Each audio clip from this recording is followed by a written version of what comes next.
सभी साथियों को मेरा नमस्कार। साथियों, फिलहाल आप देख सकते हैं मैं ग्रेटर नोएडा के अंदर गौतम बुद्ध विश्वविद्यालय के सामने, और इस विश्वविद्यालय के सामने आना, ये वीडियो बनाना, इसका केवल और केवल एक ही पर्पज कि आज इस विश्वविद्यालय की जो दशा है, जो दिशा है, शायद जो इसका उद्देश्य है वो दशा दिशा पूर्ण रूप से जो है भटकी हुई, और इस वीडियो को ज़्यादा से ज़्यादा लोग देखें, इस पर चिंतन करें, इस पर नमन करें, और कहीं ना कहीं इस विश्वविद्यालय को आप बचाने का सब कार्य करें। साथियों, ये विश्वविद्यालय मेरे सामने 2002 में ये विश्वविद्यालय बनना शुरू हुआ। 2008 में इसमें पहला शैक्षणिक सत्र शुरू हुआ, और जब ये विश्वविद्यालय बनाया गया तो अपने आप में ये अनोखा और ऐतिहासिक विश्वविद्यालय, मैं आपको बताऊं ये अनोखा और ऐतिहासिक क्यों है।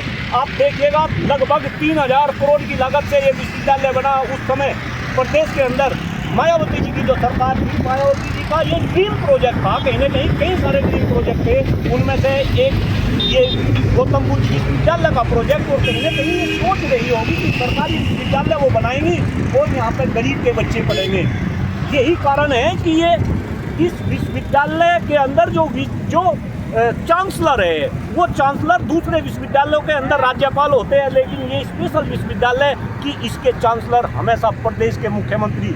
जब मायावती की सरकार थी, मायावती इसकी खुद जो है चांसलर रही। इसके बाद अखिलेश यादव जी की सरकार बनी सपा की, वो इसके चांसलर रहे, और अब लगभग 7-8 साल से योगी जी की सरकार है। अब योगी जी इस विश्वविद्यालय के चांसलर है, कृपा करके इस बात को ध्यान दें। और योगी जी प्रदेश के वे मुख्यमंत्री है, जब वे ग्रेटर नोएडा या नोएडा के क्षेत्र में आते हैं तो रात्रि का विश्राम इसी विश्वविद्यालय के गेस्ट हाउस में आदरणीय योगी जी हमारे मुख्यमंत्री करते हैं। लेकिन जो दशा और दिशा विश्वविद्यालय की है, आप देखिए, इस विश्वविद्यालय के अंदर लगभग 400 शिक्षक, 400 फैकल्टी और 6000 के आसपास छात्र। लेकिन अगर मैं शिक्षकों की बात करूं, शिक्षकों के अंदर जो 400 फैकल्टी है, उनमें से केवल और केवल लगभग 100 शिक्षक सरकारी क्षेत्र में काम कर रहे हैं, बाकी सारे शिक्षक सुविधा पे काम कर रहे हैं। यानी कि एक तरफ जो सरकारी क्षेत्र में काम करने वाले शिक्षक हैं, उनको भारी भरकम सैलरी, कई लाखों में उनकी सैलरी, और प्राइवेट क्षेत्र में जो सुविधा पे काम कर रहे हैं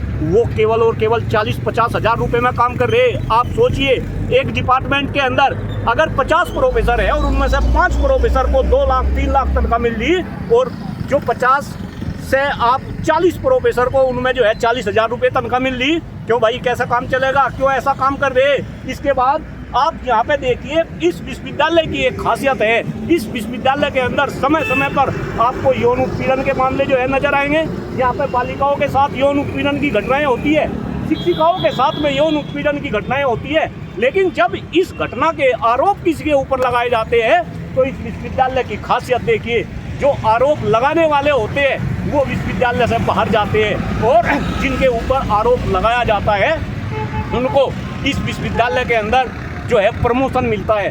डॉक्टर कुलदीप मलिक जो बोल रहा, पूरी गंभीरता के साथ बोल रहा, कोई भी इंसान इस बात के ऊपर मेरे को चैलेंज कर सकता है, मैं उसका चैलेंज स्वीकार कर रहा।